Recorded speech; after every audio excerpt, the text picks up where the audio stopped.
Swarnalatha David Rajanna పూతవేటు దూరంలో అక్క వాళ్ళ ఇల్లు. నేను స్కూల్ గోయింగ్ అప్పుడు అక్క మంచి వైట్ యూనిఫామ్ వేసుకొని తను నడుచుకుంటూ అట్లా ఇప్పుడు ఉన్నటువంటి జిఎం ఆఫీస్ దగ్గర హాస్పిటల్ ఉండేది, అక్కడికి డ్యూటీకి వెళ్తూ ఉండేది. ఒక రకంగా ఈ ప్రొఫెషన్ మేము ఎంచుకోవడానికి అక్క కూడా ఒక కారణం అనవచ్చు. తను నీట్ అండ్ టైడ్లీగా తయారై చక్కగా వైట్ డ్రెస్ వేసుకొని డ్యూటీకి వెళ్తుంటే అబ్బా మేము కూడా ఆ రీతిగా అక్కలాగా జాబ్ చేస్తే బాగుండు అన్న ఒక ఇన్స్పిరేషన్ కూడా అక్క ద్వారా కలిగింది. చాలా అంటే నేను తనతోని ఒక 30 సంవత్సరాలు కలిసి డ్యూటీ చేశాను అక్కతోని. చాలా సౌమ్యురాలు, అంటే అధికారుల నుండి కానీ ఇటు కొలీగ్స్ నుండి కానీ పేషెంట్స్ నుండి కానీ అందరి నుండి ఆమె మన్ననలు అందుకున్నటువంటి వ్యక్తి. అంటే పేషెంట్స్ దగ్గర ట్రీట్మెంట్ ఇవ్వాలంటే ఫస్ట్ మాకు చాలా పేషెంట్స్ ఉండాలి. వాళ్ళు ఎన్నో ప్రశ్నలు ఎంతో సతాయిస్తుంటారు. రకరకాల పేషెంట్స్, మానసిక శారీరక వ్యాధులు కలిగినటువంటి వాళ్ళు, చిన్నపిల్లలు, వృద్ధులు, వాళ్ళందరితో కూడా అంట ఎంతో సౌమ్యంగా బిహేవ్ చేసేది. ఏ రోజు కూడా ఎవరిని కసుక్కోవడం కానీ విసుక్కోవడం కానీ లేదు. తనకు అప్పచెప్పినటువంటి వర్క్ ను తను చాలా సిన్సియర్ గా ముగించుకునేటువంటి అక్క. ఒక చిన్న ఎగ్జాంపుల్, నేను డ్యూటీలో జాయిన్ అయిన కొత్తలో ఒక పేషెంట్ అడ్మిట్ అయ్యాడు. ఆయన దగ్గర ఏం లేవు పాత్రలు. ఎందుకు వచ్చావు ఏం లేకుండా అన్నాను. అంటే అక్క నన్ను దగ్గర పిలిచి అలా మాట్లాడుకుంటూ ఆయన డ్యూటీ నుండి డైరెక్ట్ గా వచ్చాడు. వాళ్ళ దగ్గర ఏముంటది, మనమే వాళ్ళకి ప్రొవైడ్ చేయాలి అని చెప్పి తను స్వయంగా బయట నుండి ఇస్తారాకులు తీసుకొచ్చి పేషెంట్ కి కావాల్సినటువంటి అన్ని ఆమె ప్రొవైడ్ చేసింది. అంటే చాలా పేషెంట్ ఫ్రెండ్లీ. తన సీట్ వదిలిపెట్టి ఎక్కడికి చిట్ చాట్ చేయడానికి వేరే ప్లేస్ కు వెళ్ళేటువంటి మనిషి కాదని. అంటే ఆమె దగ్గర నుండి చాలా మంది చాలా రకాలుగా ఇన్స్పైర్ అయ్యి, అంటే ఒక సౌమ్యురాలు, మంచి వ్యక్తి, ఎవరితోని కూడా ఏ రోజు కూడా ఆమె గొడవ పడినటువంటి వ్యక్తి కాదు. అటువంటి అక్క అంటే ఇంటి దగ్గర కూడా నాకేదైనా హెల్త్ ప్రాబ్లం వచ్చినా ఏమైనా కానీ అక్క దగ్గరికి పరిగెత్తుకొని వెళ్ళేదాన్ని. ఇలా అవుతుంది అక్క, అలా అవుతుంది అంటే ఇలా చేయమ్మా అలా చేయమ్మా అని అడ్వైజ్ ఇచ్చేటువంటి అక్క.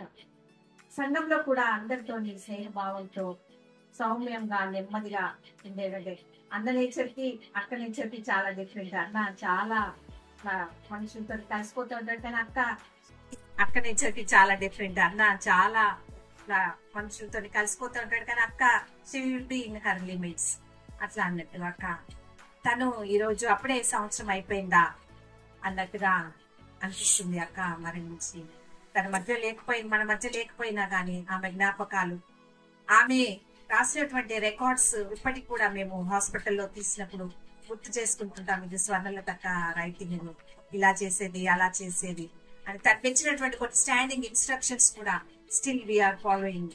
అంటే తన మిషనరీ ట్రైనింగ్ సిఎస్ఐ అంటే క్రిస్టియన్ ఇన్స్టిట్యూట్ లో ఎవరైతే ట్రైనింగ్ చేసి వస్తారో వాళ్ళకి కొన్ని ప్రత్యేకమైనటువంటి క్వాలిటీస్ ఉంటాయి, అవి వేరే ఇన్స్టిట్యూట్స్ లలో చేసిన వాళ్ళకు ఉండవు. తను ఒక క్రిస్టియన్ ఇన్స్టిట్యూట్ లో చేసి వచ్చింది కాబట్టి ఎన్నో టెక్నిక్స్, ఎన్నో మంచి విషయాలు మేము ఆమె దగ్గర నుండి నేర్చుకున్నాం.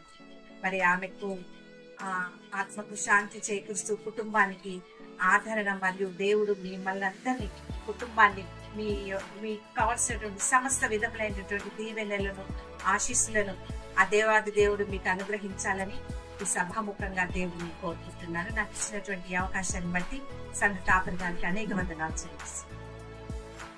చనిపోగానే చాలా కష్టపడిపోయినాడు, ఎందుకంటే తాను తీసుకునేటటువంటి కేర్ అటువంటిది. వస్తుండగా ఈ సంవత్సరం అంతా డేవిడ్ రాజు అంకుల్ ఎట్లు గడిపినాడు వారికే తెలియదు. వారు కూడా మరణము అంచులోనికి వెళ్ళి తిరిగి వచ్చినారు. గత కొద్ది మాసాల క్రితం సింగరేణి హాస్పిటల్లో జాయిన్ అయినప్పుడు, అడ్మిట్ అయినప్పుడు రసక్క నాకు ఫోన్ చేసి చెప్పింది, ఇట్లా అయ్యగారు వచ్చి చూడండి, దేవి రాజన్న బాగలేదని. అని వారికి ఉన్నటువంటి ఆ ప్రత్యేకమైనటువంటి నమ్మకం, ఏదైనా కూడా నమ్మకం మీదనే ఇమిడి ఉంటుంది, నమ్మకం మీదనే ఆధారపడి ఉంటుంది. వారి నమ్మకం మా తల్లిదండ్రి సేవ చేసినారు, పంతులుగా ఉన్నారు. ఆ రోజుల్లో పంతులుగా ఉంటూనే మరి సంఘ సేవ కూడా వారు చేసేటటువంటి వారు. మా తల్లి నాకు ఎప్పుడు కూడా చర్చ్ మినిస్ట్రీ గురించి బోధించేది, అంతకు మించి గురువులను గౌరవించాలి అని బోధించేది. అదే గౌరవం మేము కలిగి ఉన్నామని వారు ఎలవీరులను తెలియజేస్తుంటారు. నేను అనుకున్నాను, వారికి ఉన్నటువంటి విశ్వాసమే ఇన్నిసార్లు నీతిమంతులు పడిపోయినా తిరిగి లేస్తారు అనేటటువంటి ఆ యొక్క మాట ప్రకారంగా వారు ఈ యొక్క జీవన మనుగడలో, ఈ జీవన శైలిలో పడిపోతూనే లేస్తూ ముందుకు సాగుతున్నారు అని దేవునికి వందనాలు తెలియజేస్తున్నాం. దేవుని ప్రియమైన వాళ్ళారా, మరణం అంటే ఎవరికండి భయం లేకుండా ఉండేది? నీవు ఈరోజు మరణిస్తావు అంటే వెంబర్లెత్తిపోతారు, భయపడిపోతారు. లోకమంతా అంతమైపోతుందంటే ఈ సంపాదించిందంతా కూడా ఎవరి కోసమని, ఇక మీరు తినండి, సంతోషంగా ఉండండి అన్నప్పుడు ప్రజలందరూ కూడా ఎంతో భయభ్రాంతికి గురి అయినారు. కాబట్టి మరణం అనేది చాలా భయంకరం. మరణం అనేది the options of physical appearance. మనిషి మన ముందు కనిపించడానికి బదులుగా కనిపించకుండా పోవడమే మరణం. ఆంటీ ఇంట్లో చాలా చక్కగా ఉండేటటువంటి వారు, ఇంటికి ఎవరైనా గెస్ట్ వచ్చారంటే చక్కగా ఆతిథ్యము ఇవ్వగలిగినటువంటి వారు. డేవిడ్ రాజ్ అంకుల్ విషయం మనకు తెలియనిదేం కాదు. వారు చాలా అలజడి చేసి చాలా చక్కగా మరి టీ అందియండి, కాఫీ అందియండి, లేదంటే ఇంకా బ్రేక్ఫాస్ట్ పెట్టండి, ఈ విధంగా ఆంటీని వారు ఎంత తొందర పెడితే అంతకు మించి వారు ముందుండేవారు. కాబట్టి దేవుని ప్రియమైనటువంటి వారులారా, అంత చక్కటి ఆంటీ ఇప్పుడు శివుడమ్మ తెలియజేసినట్లుగా డ్యూటీలో సైతం సహాయం చేయగలిగినటువంటి స్థితి కలిగినటువంటి ఆంటీ వెళ్ళిపోవడం బాధాకరం, ఇది భయంకరం. మరణం అందరికీ ప్రాప్తిస్తుంది. ఆ రోజున ఆమెను అది దర్శించింది, రేపటి రోజున ఎవరిని దర్శిస్తుందో మనకు తెలియదు. కాబట్టి మొట్టమొదట నేనేమి మీకు తెలియజేస్తున్నానంటే, మరణం అందరికీ భయంకరం. మనం అందరం కూడా మరణించే వారమే. అయితే పరిశుద్ధ గ్రంథంలో చాలా మంది జీవిత చరిత్రను చూస్తాం. యోబు గ్రంథంలో మొదటి అధ్యాయంలో 21వ వచనంలో ఈ విధంగా తెలియజేస్తాడు. తీసిన వారు చదవండి. యోబు గ్రంథం మొదటి అధ్యాయము 21వ వచనంలో మీరు చూస్తే, నేను నా తల్లి గర్భంలో నుండి దిగంబరినై వచ్చి తిని, దిగంబరినై నేను అక్కడికి వెళ్ళేదను అన్నాడు. యోబు గారి చరిత్ర మనం గమనించినట్లయితే యోబు వాజ్ బ్లెస్డ్ చాలా సార్లు మనం గమనించినాం. తర్వాత ఇంతటి యావదాస్తిని కలిగినటువంటి ఆయన కథ అని సైతాను మొత్తింది. మన జీవితంలో మొత్తబడుతూనే పైకి లేస్తుంటాం. మనం విత్తనాలు భూమిలో చల్లినప్పుడు అది ఏ విధంగా భూమిలో నుండి పైకి దాన్ని చీల్చుకుని వస్తుందో ఆ విధంగా ఈ లోకంలో శ్రమ పడుతూనే మనం ఎదుగుతూ ఉంటాం. మరి అంతటి శ్రమ వచ్చినా కూడా ఎక్కడ కూడా ఆయన తొందరపడలేదు, ఎక్కడ కూడా ఆయన దేవుణ్ణి దూషించినట్లుగా మనకు కనిపించదు. ఏదో ఒక చోట నా జన్మదినము ఉండకపోవును గాక అని అంటాడు, కానీ అంతకు మించి దేవుని కొరకు జీవించిన. అయితే ఆయన పలికినటువంటి మాటలు, నేను ఈ లోకంలోనికి ఏమి తీసుకొని రాలేదు, నేను వెడలిపోవలసిన వాడనే అంటాడు. అందుకే కదా ఫిలిప్పీ ఆ యొక్క పత్రిక 1వ అధ్యాయంలో 21వ వచనంలో మీ అందరికీ తెలిసిన మాటలే జ్ఞాపకం చేస్తున్నా. ఫిలిప్పీ 1వ అధ్యాయం 21 చూడకుండా చెప్పాలా? ఏం మాట అన్నది? నా మట్టుకు బ్రతుకుట క్రీస్తే చావైతే లాభము. చావును గురించి లాభము అని ఎవరం చెప్పలేం మనం, కానీ ఒకే ఒక చోట అక్కడ లిఖించబడి ఉంది, చావైతే లాభము. మరి యోబు గారు కూడా వారి యొక్క పిల్లల కొరకు బలులు అర్పించినాడు. కాబట్టి దేవుని ప్రియమైనటువంటి వారులారా, మరణమే లాభం. ఈ లోకంలో రోజులు గతించిపోతా ఉంటే, ఎన్నెన్నో పరిస్థితులు చూస్తా ఉంటే, హాస్పిటల్లో పరుండి మరణ పడకపైన వేదన పడేటటువంటి వారిని చూస్తా ఉంటే, అరే ఎందుకయ్యా ఈ జీవితం అన్నట్లుగా ఉంటుంది. కొద్దిమంది ఇటు బాధలు భరించలేక, అటు మరణించలేక కొట్టుమిట్టాడుతున్నటువంటి పరిస్థితులు ఈ లోకంలో చూస్తుంటాం. ఇటువంటి సందర్భంలో నా మట్టుకు బ్రతుకుట క్రీస్తే చావైతే మరి లాభము. ఇదే దీనికి సిమిలర్ గా ప్రకటన గ్రంథంలోను, తర్వాత అలా ప్రకటన ఎక్కడుంది అది చూడండి, 14-13 చదవండి.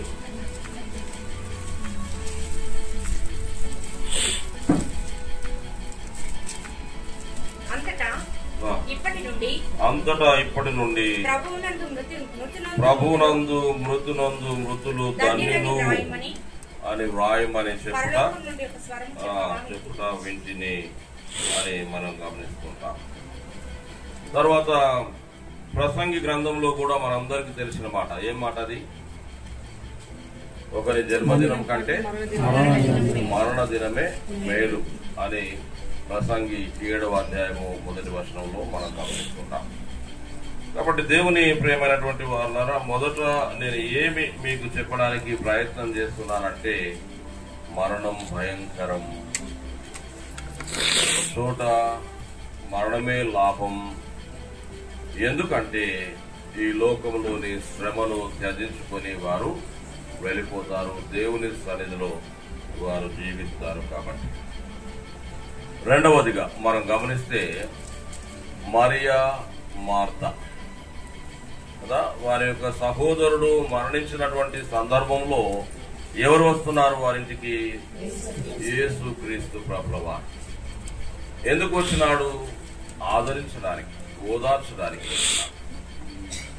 మరణం కలగగా సంఘపరంగా మనమందరం కూడా ఇంటిని దర్శిస్తాం, ఆదరిస్తాం.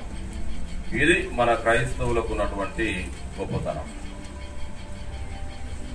మనమందరం ఇక్కడ సమకూర్చబడ్డామంటే ఏదో భోజనం ఏర్పాటు చేశారు, ఆరగించి వెళ్తాము అని కాదు. కానీ మరి ఒంటరి ఆ యొక్క తనంలో ఉన్నటువంటి శ్రీ కంకిపాటి డేవిడ్ రాజు గారిని, వారి యొక్క ప్రియకుమారుడు ఆదిత్య, వారి యొక్క ప్రియ కుమార్తె అర్పిత, వీరిని ఆదరించడానికి వచ్చినాం. వారి యొక్క తమ్ముని కుటుంబం భరత్ నగర్ నుండి వారు వచ్చినారు. వారి బంధుమిత్రులందరూ కూడా ఇక్కడ ఉన్నారు. అక్క చెల్లెళ్ళు, అన్నదమ్ములు, సంఘముగా, మిత్రులుగా, గురువులుగా ఇక్కడ చాలా మంది మనం ఉన్నాం. మరి అదే ఈ ఆచారము దేవుడు మనకు నేర్పించినాడు.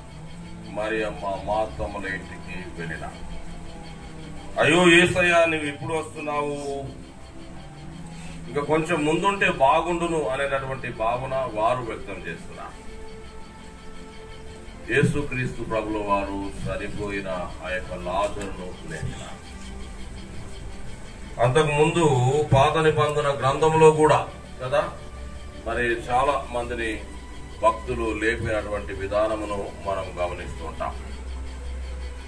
అయితే ఇక్కడ నిరాశతో నీవు ఇప్పుడు వచ్చావు, సహోదరుడు మరణించినాడు అనేటటువంటి ఆ యొక్క మాటలు వారు పలుకుతున్నారు.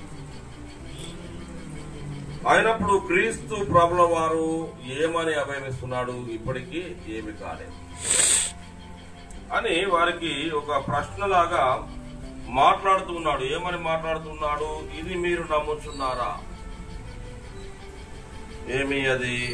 ప్రభునందు మృతి నొందిన వారు లేపబడతారు, ఇంకను బ్రతికి ఆయన యందు విశ్వాసం ఉంచువారు ఎన్నడూ కూడా చనిపోరు అనేటటువంటి ఆ యొక్క మాటను అక్కడ తెలియజేస్తున్నాడు.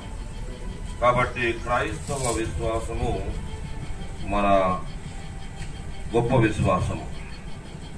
దేవుని ప్రియమైనటువంటి వాళ్ళరా, దీనినే ఎస్కటలాజికల్ హోప్ అన్నారు. చదవండి మీరు 21వ వచనంలో, యోహాను సువార్త 11వ అధ్యాయము 21వ వచనంలో, మార్త యేసుతో, ప్రభువా నీవిక్కడ ఉండిన ఎడల నా సహోదరుడు my brother would not have died. నువ్వు ఇక్కడ ఉంటే, if you had been here, మీరు ఇక్కడ ఉంటే కనుక నా సహోదరుడు చనిపోయేవాడే కాదు. అంటే యేసయ్య గొప్ప దేవుడు అని వారికి తెలియదు. ఆ రోజుల్లో శిష్యులు ఆయనతో తిరిగినారు కాబట్టి ఆయన ఎంత గొప్ప కార్యాలు చేస్తాడో వారు ఎరిగినటువంటి వారుగా ఉన్నారు. అయ్యో, నీ ఆబ్సెన్స్ లో ఈయన మరణించినాడు, నీవు ఉంటే మరణించేవాడే కాదు. చక్కటి మాట, నీవు ఇక్కడ ఉండిన ఎడల నా సహోదరుడు చావకుండును. ఇప్పుడైనను నీవు దేవుని ఏం అడిగినను దేవుడు నీకు అనుగ్రహించునని ఎరుగుదుము అని. చాలా విశ్వాసంతో కూడిన మాట.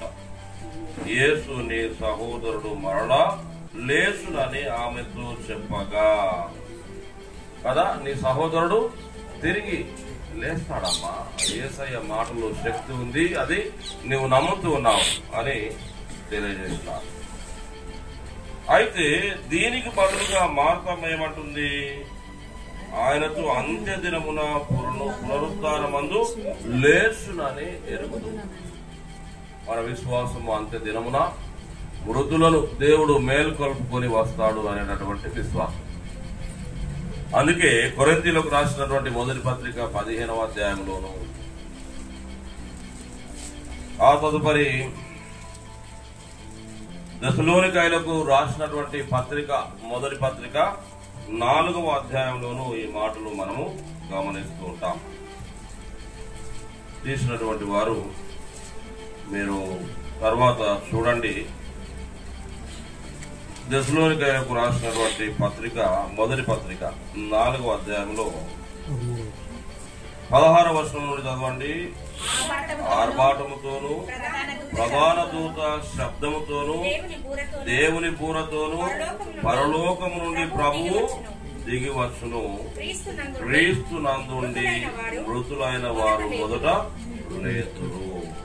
ఆ మీదట సజీవులమై నిలిచి ఉండు మనము వారితో కూడా ఏకముగా ప్రభువును ఎదుర్కొనుటకు ఇక్కడ ఆకాశ మండలమునకు మేఘముల మీద కొలిపోబడుదుము అనేటటువంటి మాట.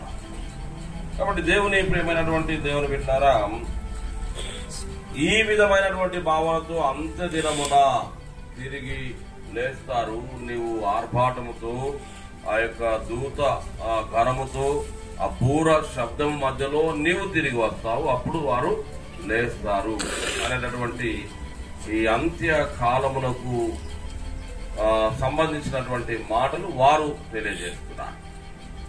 కానీ క్రీస్తు ప్రభుల వారు అక్కడున్నటువంటి కాంటెక్స్ట్ లో, అక్కడున్నటువంటి సందర్భంలో మీ యొక్క సహోదరుని నేను లేపగలను అని ఆశ్చర్యకార్యం కలిగించినారు.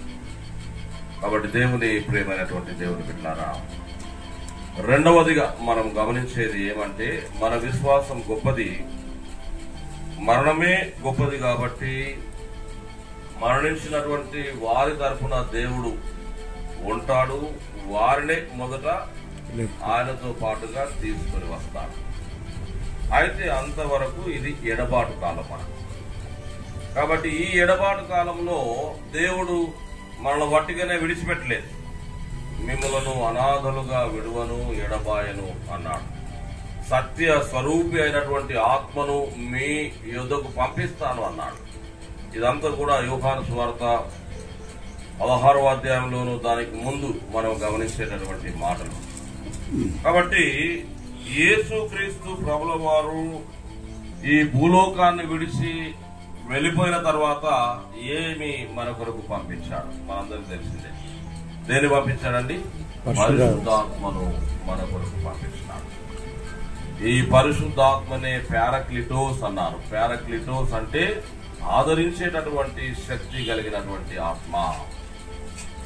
ఈ ఆదరించేటటువంటి శక్తి కలిగినటువంటి ఆత్మ బాధలో, దుఃఖంలో, అయ్యో మావారు వెడలిపోయినారు అనేటటువంటి ఆ కన్నీటి మయంలో ఉన్నప్పుడు నీ యొద్దకు వచ్చి నిన్ను ఆదరించదు. కుమారుడా, ఎందుకు బాధపడుతున్నాను? నేనున్నాను కదా, నీ ప్రక్కలో నేను నిలబడి ఉన్నాను. వారు లేరు నిజమే, కానీ వారి తరఫున నీ పక్షాన నేను ఉన్నాను అని ప్రతినిత్యం మనల్ని దర్శించి బలపరుస్తుందన్నమాట. మనదై మనం జీవించలేదు. ఈ లోకంలో ఎదుర్కొనే కష్టాలను బట్టి, ఈ లోకంలో ఇన్ని ఘోరమైనటువంటి పరిస్థితులను బట్టి మనం సరిగా జీవించలేము. కానీ పరిశుద్ధాత్మ దేవుడు మనలా ఆదరించే దేవుడుగా ఉన్నాడు, నడిపించే దేవుడుగా ఉన్నాడు. కావున ఈ విధంగా ఒక సంవత్సరం అంతా దేవుడు తన యొక్క ఆత్మతో మిమ్మల్ని నింపి తన పరిశుద్ధాత్మను మీ మధ్యలోనికి పంపించి మీ చేయి బట్టి నడిపించి ఉండగా మీరు ఆదరించబడ్డారు. వట్టిగానే జీవించలేదు. కాబట్టి ఇంకా రాబోయే రోజుల్లో కూడా దేవుడు మీ చేయి బట్టి నడిపిస్తాడు, బలపరుస్తాడు, ఆంటీ కరినటువంటి కలలను స్థిరం చేస్తాడు, సఫలం చేస్తాడు అనే ఉద్దేశంతో ఈ మాటలు దేవుని సేవకునిగా నేను తెలియజేస్తున్నాను. కావున భయపడకండి, బాధపడకండి. కానీ ఇది కొద్ది సంవత్సరాల ఎడబాటే. దేవుడు వచ్చినప్పుడు మన వారిని మనం కలుసుకుంటాము, తదుపరి వారితో ముఖాముఖిగా సంభాషణ చేస్తాము. మరణం అందరికీ ప్రాప్తిస్తుంది. వారు దేవుని సన్నిధిలో ఖర్జూరపు మట్టలు చేత పట్టుకుని ఆయన ఎదుట నిలబడి ఆయన సింహాసనం ఎదుట నిత్యము స్తుతించే గుంపులో ఉన్నారు. ఈ లోక జీవనం కంటే అదే శ్రేష్టమైంది అని తెలియజేస్తూ ఈ మాటలు ముగిస్తున్నాను. దేవుని కృప మీకు తోడైనను కాక. 669వ కీర్తన పాడుకుందాం. ఈ కీర్తన పాడుతుండగా కుటుంబ సభ్యులు ముందుకు వస్తే ప్రార్థన చేసి ముగించుకుందాం. 669 నీ చేతితో నన్ను పట్టుకో, నీ ఆత్మతో నన్ను నడుపు. నీ చేతితో నన్ను పట్టుకో, నీ ఆత్మతో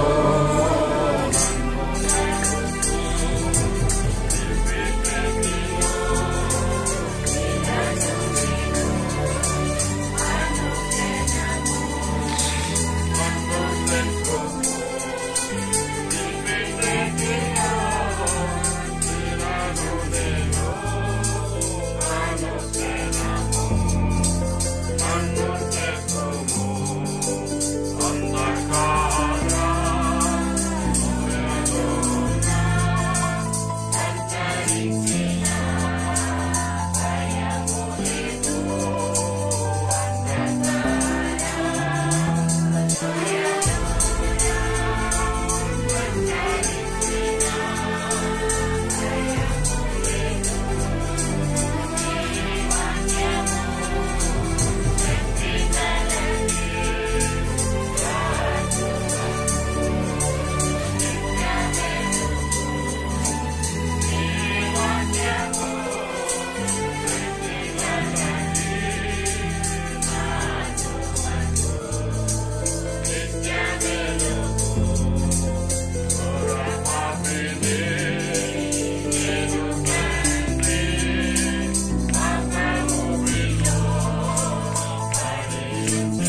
స్తోత్రము మహాగరుడా, మా పరలోకపు రాజా, నీ పాదములకు వందనాలు. శ్రీమతి కంకిపాటి స్వర్ణలత ఆంటీ నీ అందు ఉండగా 1 సంవత్సరము గతించుండగా వారి గృహమునందు వారిని బట్టి వారు భూలోకంలో జీవించిన ఘనమైన జీవితాన్ని బట్టి వారి సాక్ష్యాన్ని బట్టి వారు మెడికల్ డిపార్ట్మెంట్ లో సీనియర్ నర్సుగా అనేకులకు తమ యొక్క హస్తములతో సేవలు అందించిన విధానాన్ని బట్టి నేను కొనియాడుతూ ఉన్నాం. దేవా, వారు నీకు ఇష్టమైన వారు కాబట్టి వారిని నీవు పిలుచుకున్నావు. వారి కన్నుల ప్రతి భాషలో బిందువును తొలగించండి. వారి ఆశయం పిల్లలు దీవించబడాలి. వారి కళ్ళ ముందు కుటుంబీకులు కావాలి అని ఎంతగానో ఆశించినారు. ప్రభువా, దాన్ని జరిగించమని కూడా ప్రార్థిస్తున్నాం. అంకుల్ తాను ఒంటరి వాడైపోయినాడు, కానీ లోకరీత్యా ఒంటరిగా కనిపిస్తున్నాడేమో, కానీ ఆత్మలో నీవున్నావు. తన కుడి ఎడమలో నీవున్నావు. నీ ఆదరణను అనుగ్రహిస్తున్నావు. నీ పరిశుద్ధాత్మతో నింపినావు. నీ పరిశుద్ధాత్మని ప్రభువా కుడి ఎడమను ఆవరింపజేసి నడిపిస్తున్నావు. నీకు వందనాలు.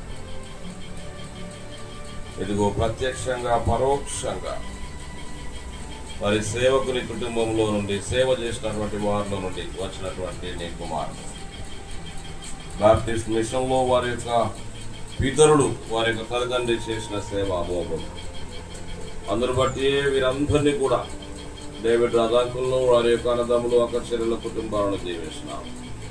వీరి యొక్క బ్రదర్ సిఎస్ఐ సెంట్ పాల్స్ ఆ యొక్క చర్చ్ లో సభ్యత్వము కలిగి నాయకునిగా ఉంటూ వారు అందిస్తున్న సేవలు ఎంతో గొప్పవి.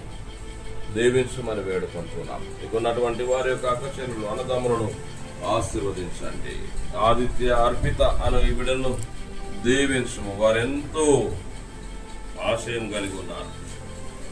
మరి ఆదిత్య తన యొక్క జీవనంలో ఉన్నతమైన స్థానంలో నిలబడాలి అని ఎన్నెన్నో ప్రయత్నాలు చేస్తున్నాడు.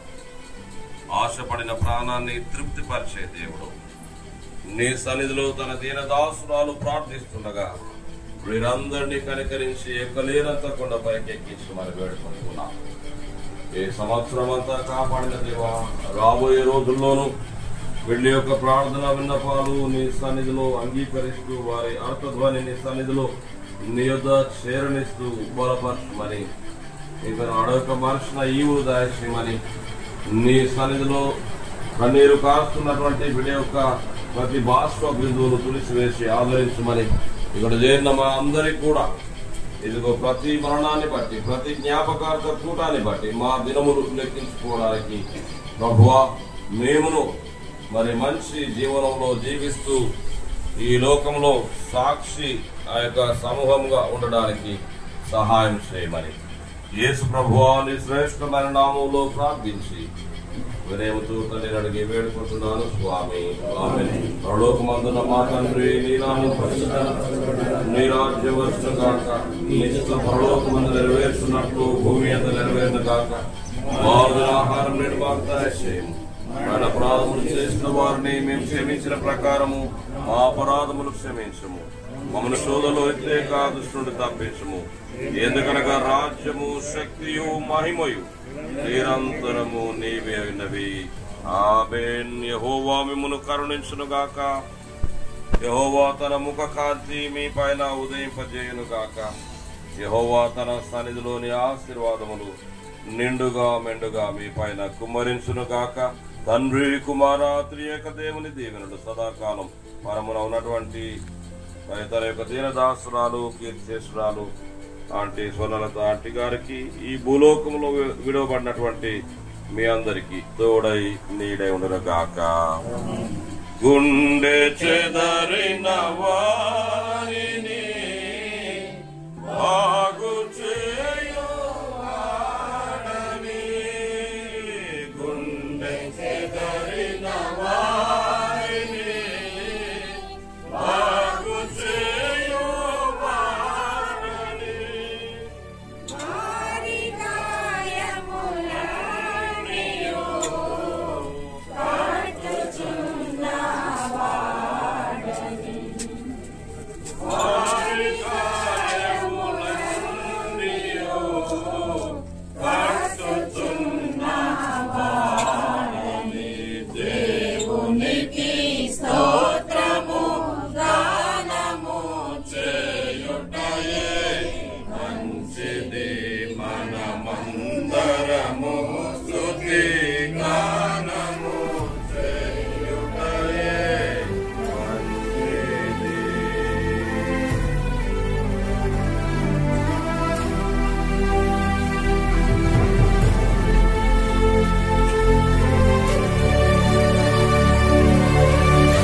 ప్రార్థనలు మా కుటుంబాన్ని జ్ఞాపకం చేసుకొచ్చిందిగా కోరుతున్నాను.